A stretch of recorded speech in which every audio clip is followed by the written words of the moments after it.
Hello ladies and gentlemen, I'm Mr. Teacups and welcome to a Black Ops 2 commentary. So today we're going to be talking about how you can improve your free-for-all gameplay. And the gameplay in the background is some free-for-all, it's on the map Express. I end up going 30-1 and this is a nuclear failure from me. I was going for the nuke medal, I end up getting killed on my 25th kill, not my 25th kill, yeah, I end up getting killed on my 25th kill. I was going for my 26th kill and I was freaking pissed because honestly I go for a kill I knew I couldn't get, but for some reason I just got greedy and went for it. I could have very easily walked around the corner and C4'd this guy, but I just didn't, so it's my fault.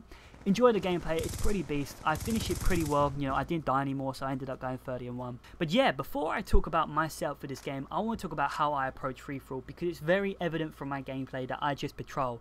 You know, I just hold one area the whole game, which is this area in Express. For me, this is the best area in Express because it just has a high traffic of people, it has very little entrances, and it's just so easy to patrol. Literally, if you hold this in Express, you're going to win, especially in free-for-all.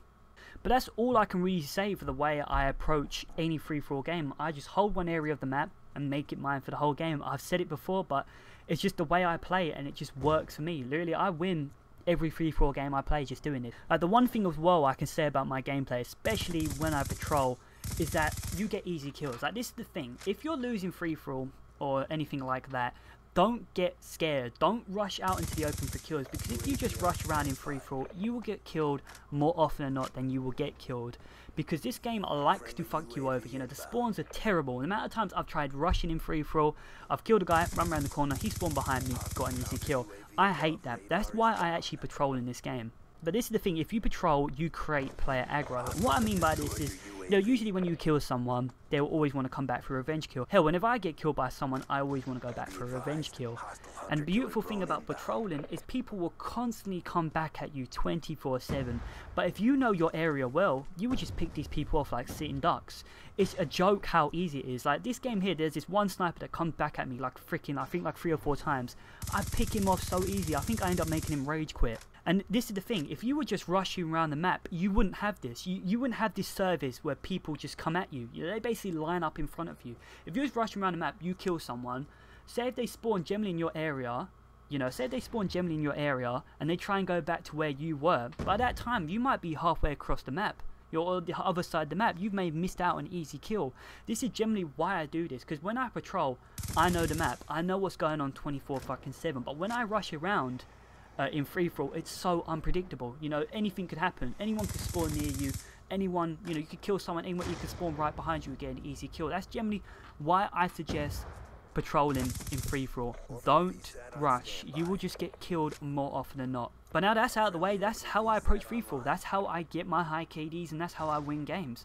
Now let's talk about my setup, because my setup for me, I've been, you know, changed up my setup for the past few days, and honestly this is my most favourite setup for free-for-all, and it just generally helps me win. For me, it's a very offensive setup, but it's very tactical as well. It's got, you know, the best of both worlds. Now what this setup is, I'm using a Scorpion with extended mags and a silencer. My secondary is the B23R pistol. My perks are Flat Jacket, Toughness, Scavenger, Dexterity, and I'm using a C4. Now let's talk about this, because obviously it does have its positives and it has its negatives. I'm using the Scorpion because Scorpion is probably one of the best SMGs in the game at the moment, because the PDW and the MSMC have had a little bit of a nerf. They're still very effective, but the Scorpion is just sick at any range. I think one time in this game here, you actually get, you'll see me shoot someone down from a pretty far distance. I honestly thought, wow, how the fuck did I get him with the freaking Scorpion? But generally, you can use this setup for any SMG because they're just all freaking amazing. But the reason why I'm using a silencer and I'm using extended mags is because Scorpion eats through bullets really fucking quick. You're gonna need extended mags to get some of those kills. I'm using a silencer because obviously I want to stay off the radar whenever I'm shooting people. I want to have that little bit of mystery behind it. I don't want people, that's the thing, people know where I am, like they generally know the area I'm at, but they don't know specifically where I am, and that's why I want to try and keep that a secret so I can catch them off guard.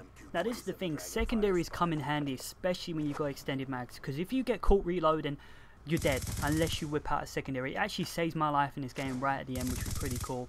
But now let's talk about my perks. I'm using Flat Jacket because Flat Jacket is so freaking powerful. It's so freaking powerful. It will save you near enough from any explosion in this game. And this is the thing, at the moment everyone is throwing around C4s, and this is the reason why I'm not using Engineer anymore, because a lot of people are running C4s instead of Betties and say Claymores, and Engineer won't save you from these. Also as well, I'm not using Ghost because if I'm doing well in free-for-all, generally no other person is going to get up a UAV if I constantly keep killing everyone.